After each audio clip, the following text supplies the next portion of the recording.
রাতে ঘরে বসে এই দুরূদ শরীফ 5 বার পড়লে দুনিয়ার সমস্ত সম্পদের দরজা, রিজিকের দরজা আল্লাহ সুবহানাহু ওয়া তাআলা খুলে দেবেন এবং দুনিয়ার ধন সম্পদ আপনার পায়ে লুটিয়ে পড়বে। আপনার যদি ঋণ থেকে থাকে, যত কোটি টাকার ঋণই থাকুক, আল্লাহ সুবহানাহু ওয়া তাআলা সেই ঋণ দূর করে দেবেন এবং আপনার মনে যদি কঠিন কোনো আশাও থাকে, সে আশাও পূর্ণ করা হবে। কারণ আজকের আমলটি অত্যন্ত ইম্পর্টেন্ট এবং পরীক্ষিত, বহুবার পরীক্ষিত একটি আমল। আজ পর্যন্ত আমল করে কেউ ব্যর্থ হয়নি। আপনার রাত্রে আমলটি করবেন, ইনশাআল্লাহ আল্লাহ চাহে তো সকাল থেকে আপনারা সুসংবাদ শুনতে পারবেন ইনশাআল্লাহ, যদি আপনার নিয়মটি ফলো করে তারপর আমলটি করেন। ভিডিওতে বলা প্রত্যেকটা পয়েন্ট মেনে যদি আজকে আপনি আমলটি করতে পারেন, আমি আল্লাহর কসম করে বলছি আপনার আমল কবুল হবে এবং আপনি ফলাফল পাবেন। তাই বলছি, না টেনে সম্পূর্ণ ভিডিও দেখার অনুরোধ রইল। যারা এখনও চ্যানেলটি সাবস্ক্রাইব করেননি, প্লিজ চ্যানেলটি সাবস্ক্রাইব করে পাশে থাকবেন। আপনি যদি চান যে আপনার জীবনের অভাব অনটন, দুঃখ কষ্ট, গড়ে যাবতীয় সমস্যা দূর হোক এবং আপনি দিন দিন ধনী হন, আপনার ধন সম্পদ বাড়ক, আপনি সম্পদশালী হন, তাহলে সে যেন আজকের এই আমলটি করে। কারণ আল্লাহ সুবহানাহু ওয়া তাআলার কাছে কোনো কিছুর অভাব নেই। আল্লাহ তাআলার কাছে চেয়েছেন পাবেন না এমন কোনো জিনিস নেই। হাদিসে ইরশাদ হয়েছে, রাসূল সাল্লাল্লাহু আলাইহি ওয়াসাল্লাম ইরশাদ করেন, কোনো বান্দা যদি আল্লাহ তাআলার কাছে 2 হাত তুলেন, আল্লাহ রাব্বুল আলামিন ওই ব্যক্তির খালি হাতে ফেরত দিতে তাকে লজ্জাবোধ করেন। আল্লাহ কখনোই কাউকে খালি হাতে ফেরত দেন না। আল্লাহ তাআলা যাকে ইচ্ছা তাকে অটল ধন সম্পদ দান করেন। তিনি চাইলে কারো ভাগ্য পরিবর্তন করে দেন। আল্লাহ চাইতো আপনার ভাগ্য খুলে দেবে, আল্লাহ চাইতো আপনাকে অভাব অনটনে ফেলিবে। কিন্তু আপনাকে সবসময় আল্লাহর উপরে তাওয়াক্কাল, বিশ্বাস রাখতে হবে। কোনো ব্যক্তি যদি আল্লাহর উপরে তাওয়াক্কাল, বিশ্বাস করে, আল্লাহ তাআলা তার জন্য যথেষ্ট হয়ে যান। তাকে এমন সকল জায়গা থেকে ধন সম্পদ দেবে যা সে কল্পনা করতে পারবে না। শুধু তাই নয়, আল্লাহ সুবহানাহু ওয়া তাআলাকে যদি কেউ তাওয়াক্কাল করে, বিশ্বাস করে, আল্লাহ সুবহানাহু ওয়া তাআলা ওই ব্যক্তির ধন সম্পদ দিন দিন বৃদ্ধি করিয়ে দিবেন। তাকে কখনোই অভাবে রাখবেন না, তাকে কখনোই কারো মুখাপেক্ষি করবেন না। যদি সে আল্লাহর উপর তাওয়াক্কাল এবং বিশ্বাস করে, আল্লাহ তাআলার কাছে কোনো কিছুর অভাব নাই। আপনি দেখবেন অনেক যুবক ভাইরা, অনেক মানুষরা এমন রয়েছে, অল্প পরিশ্রম করছে, অল্প সময় কষ্ট করছে, কিন্তু সে যেন কীভাবে রাতারাতি ধনী হয়ে যাচ্ছে, সে যেন কীভাবে অল্পতে সেই পরিশ্রম করে ভাগ্য পরিবর্তন করে ফেলেছে। কিন্তু আমাদের মাঝে অনেক এমন আছেন, দিনরাত পরিশ্রম করেন, দিনরাত কষ্ট করেন, কেন যেন ভাগ্যের চাকা ঘুরছে না, কেন যেন ভাগ্যের অভাব অনটন দূর হচ্ছে না, কেন যেন মনের আশা পূর্ণ হচ্ছে না। দীর্ঘদিন ধরে চেষ্টা করছি, বিদেশ যাব, তাও যেতে পারছি না। দীর্ঘদিনের ইচ্ছা ভালো একটি চাকরি হবে, তাও হচ্ছে না। দীর্ঘদিনের ইচ্ছা পছন্দের মানুষকে বিয়ে করবেন, তাও করতে পারছেন না। দেখুন, অভাব অনটন আল্লাহ সুবহানাহু ওয়া তাআলা দিয়ে থাকেন, হয়তো আমাদের কিছু কর্মের কারণে, নয়তো আল্লাহ সুবহানাহু ওয়া তাআলা পরীক্ষা করেন। কিন্তু রাসূল সাল্লাল্লাহু আলাইহি ওয়াসাল্লাম শিখিয়ে গেছেন কিভাবে আমরা আল্লাহ তাআলার কাছে চাইলে, কিভাবে আল্লাহ তাআলার কাছে বললে আল্লাহ সুবহানাহু ওয়া তাআলা আমাদেরকে দেবেন। আল্লাহ সুবহানাহু ওয়া তাআলা আমাদের ডাক শুনবেন, আমাদের ডাকে সাড়া দেবেন, কবুল করবেন। কুরআনে আল্লাহ তাআলা বলেন, উদউনি আস্তাজিব লাকুম, তোমরা আমাকে ডাকো, আমি তোমাদের ডাকে সাড়া দেব। তো আল্লাহ তাআলার কাছে আপনি যত চাইবেন, আল্লাহ তত খুশি হয়। আর যদি তার কাছে না চা হয়, কেউ যদি অহংকার বশত তার থেকে মুখ ফিরিয়ে নেয়, তাহলে আল্লাহ তাআলা বলেন, কেউ যদি আমাকে ডাকে, আমার কাছে ক্ষমা চায়, আমার কাছে তওবা করে, আল্লাহ সুবহানাহু ওয়া তাআলা তার ধন সম্পদ বাড়িয়ে দেন, তার রিজিক বাড়িয়ে দেন।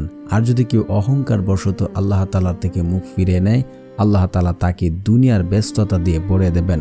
তার থেকে কখনোই অভাব দূর হবে না, তার কখনো সংকট দূর হবে না। এটা স্পষ্টভাবে বলা হয়েছে। তো আল্লাহ তাআলার কাছে চাওয়ার মতো চাইতে হবে, নিয়ম মেনে চাইতে হবে, সঠিকভাবে চাইতে হবে। কারণ দোয়ার শক্তি এতটাই যে আপনার তকদির পর্যন্ত বদলিয়ে দিতে পারে কেবল দোয়ার মাধ্যমে। আপনাকে সঠিক নিয়মে দোয়া করতে হবে। দোয়া করলে কখনোই দোয়া বিফলে যায় না, কখনোই না। আপনি দোয়া করেছেন, 3টা থেকে একটা হবেই হবে। এক হচ্ছে আপনি যা চাচ্ছেন তা সরাসরি পেয়ে যাবেন, নয়তোবা আপনার উপরে হচ্ছে বড় কোনো বিপদ আসতো, সেই বিপদ দূর হয়ে যাবে, নয়তোবা সেটা আখিরাতের জন্য রেখে দেন। দোয়া কখনোই বিফলে যায় না। যদি আপনার মাঝে কয়েকটি গুনাহগুন না পাওয়া যায়। যেমন হারাম যে ব্যক্তি খাবে তার দোয়া কবুল করা হবে না, কারণ আল্লাহ সুবহানাহু ওয়া তাআলা পবিত্র, তিনি পবিত্রতা পছন্দ করেন। তো অবশ্যই আপনারা এই বিষয়টি খেয়াল রাখবেন। দ্বিতীয়ত হচ্ছে আমল করছেন, তাড়াহুড়া করছেন, আমি আমল করছি, দোয়া করেছি, আল্লাহ তো আমার ডাক শুনেনি, আমার দোয়া কবুল করেননি, এমন মনে করলে আপনার দোয়াও কবুল করা হবে না। তৃতীয়ত হচ্ছে আত্মীয় সম্পর্ক চিহ্নিতকারীর ব্যক্তির দোয়া কবুল করা হয় না। দোয়াতে যদি আত্মীয় সম্পর্ক চিহ্নিত করার কোনো দোয়া থাকে, হারাম কোনো দোয়া থাকে, তাহলে সেই দোয়া কবুল করা হবে না। তো এই শর্তগুলো আপনি মেনে তারপর আমল করতে হবে। তাহলে আমি আল্লাহর কসম করে বলতে পারি 100% নিশ্চিত থাকেন, আপনি যা দোয়া করেছেন আল্লাহ সুবহানাহু ওয়া তাআলা আপনার দোয়া কবুল করবে এবং আপনি যা চান আপনি তা পাবেন। আর দুরূদ শরীফের ফজিলত বহু ফজিলত রয়েছে। যদি আজকের এই দুরূদটি আপনারা রাত্রে 5 বার পড়তে পারেন, আল্লাহ সুবহানাহু ওয়া তাআলা আপনাদের দিন দিন ধন সম্পদ বৃদ্ধি করতেই থাকবে। রিজিকের সমস্ত দ্বার আপনাদের জন্য খুলে দেবে আল্লাহ সুবহানাহু ওয়া তাআলা। তো আমলটি আপনারা কিভাবে করবেন? আমলটি করার জন্য আপনাদের প্রথম যা করতে হবে তা হচ্ছে উত্তম রূপে উজু করতে হবে। উজু করে এসে ভালোভাবে জায়নামাজ বিছিয়ে ঘরের একটি নির্জন স্থানে বসবেন। আমলটি রাত্রে করবেন। বসে আপনারা জায়নামাজে বসে বসে আপনি একদম কনফার্ম হয়ে নেবেন যে আমি এখন আমল করছি, আমল দ্বারা আমি ফলাফল পাবো, আল্লাহ আমাকে দেবেন, যা চাই তা পাবো। একটি হাদিস এমন আছে, বান্দা যেমন আল্লাহর প্রতি ধারণা করেন, আল্লাহ ঠিক তার সাথে তেমন আচরণ করে থাকেন। আপনি যদি নিজ থেকে কনফার্ম হতে পারেন আমল দ্বারা আমি ফলাফল পাবো, আমার দোয়া কবুল হয়েছে, আল্লাহ আমাকে দেবে, আমি আল্লাহর কসম করে বলতে পারি, আল্লাহর কসম করে বলতে পারি আপনার দোয়া কবুল হবে, কবুল হয়েছে এবং আপনি যা চান তা পাবেন ইনশাআল্লাহ। তারপর আপনারা জায়নামাজে বসে আপনারা 100 বার ইস্তেগফার পড়বেন। আস্তাগফিরুল্লাহ, আস্তাগফিরুল্লাহ, আস্তাগফিরুল্লাহ না, আস্তাগফিরুল্লাহ, আস্তাগফিরুল্লাহ। যে ব্যক্তি ইস্তেগফার পড়ে আল্লাহ সুবহানাহু ওয়া তাআলা ওই ব্যক্তিকে এমন সকল জায়গা থেকে রিজিক দান করবেন যা সে কল্পনা করেনি এবং চিন্তাও করেনি। শুধু তাই নয়, সে যদি কঠিন থেকে কঠিন বিপদে জীবনে পড়ে থাকে, সে বিপদ থেকে উদ্ধার হওয়ার জন্য পথ খুঁজে পাচ্ছে না, আল্লাহ সুবহানাহু ওয়া তাআলা সেই বিপদ থেকে উদ্ধার হওয়ার জন্য পথ দেখিয়ে দেবেন, রাস্তা দেখিয়ে দেবেন, তার অভাব অনটন, তার বিপদ আপদ দূর করে দেবেন। তো অবশ্যই আপনারা ইস্তেগফার পড়বেন। তারপর আপনারা পড়বেন সুবহানাল্লাহ, সুবহানাল্লাহ, সুবহানাল্লাহ, সুবহানাল্লাহ। এই জিকিরটি আপনারা 100 বার করবেন। তারপর লা ইলাহা ইল্লাল্লাহ, লা ইলাহা ইল্লাল্লাহ, লা ইলাহা ইল্লাল্লাহ। এই জিকিরটি আপনারা 100 বার পড়বেন। তারপর পড়বেন আয়াতুল কুরসি 1 বার।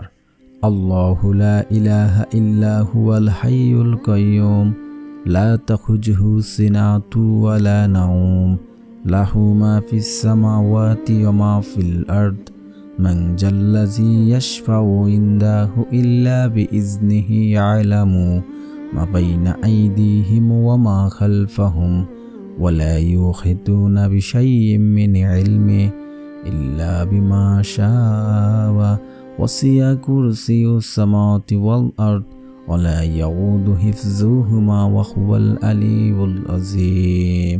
তারপর আপনারা পড়বেন একবার সূরা ফাতিহা। বিসমিল্লাহির রহমানির রহিম। আলহামদুলিল্লাহি রাব্বিল আলামিন আর রহমানির রহিম মালিকি ইয়াউমিদ্দিন ইয়াকা না'বুদু ওয়া ইয়াকা নাস্তাঈন ইহদিনাস সিরাতাল মুস্তাকিম সিরাতাল লাযীনা আন'আমতা আলাইহিম গায়রিল মাগদুবি আলাইহিম ওয়ালাদ-দাল্লিন আমিন। তারপর আপনারা পড়বেন 10 বার সূরা ইখলাস। বিসমিল্লাহির রহমানির রহিম। কুল হুয়াল্লাহু আহাদ আল্লাহুস সামাদ লাম ইয়ালিদ ওয়া লাম ইউলাদ ওয়া লাম ইয়াকুল লাহু কুফুয়ান আহাদ। তারপর আপনারা এই দোয়াটি পড়বেন 2 বার। আল্লাহুম্মা কফিনি বিহালালিকা ওয়ান হারামিকা ওয়া আগনিনি বিফাদলিকা আম্মান সিওয়াক তারপর আপনারা এই দুরূদটি 5 বার পড়বেন। প্রিয় দর্শক, যারা আমার চ্যানেলটি সাবস্ক্রাইব করবেন তাদেরও মন আশা পূর্ণ হবে, কারণ যাদের মন ভালো তারা অন্যদেরকে সহযোগিতা করেন এবং আল্লাহ তাআলা তাদের মন আশা পূর্ণ করেন। আল্লাহুম্মা সাল্লি ওয়া সাল্লাম ওয়া বারিক আলা সাইয়্যিদিনা মুহাম্মাদিন নাবিয়িল উম্মিল হাবিবিল আলিল কাদরিল আজিমিল জাহি ওয়া আলা আলিহি ওয়াসাবিহি ওয়াসাল্লিম। এই দুরূদটি আপনারা 5 বার পড়ে আল্লাহ সুবহানাহু ওয়া তাআলার কাছে দোয়া করুন, তারপর নিশ্চয়ই ফলাফল দেখতে পারবেন ইনশাআল্লাহ।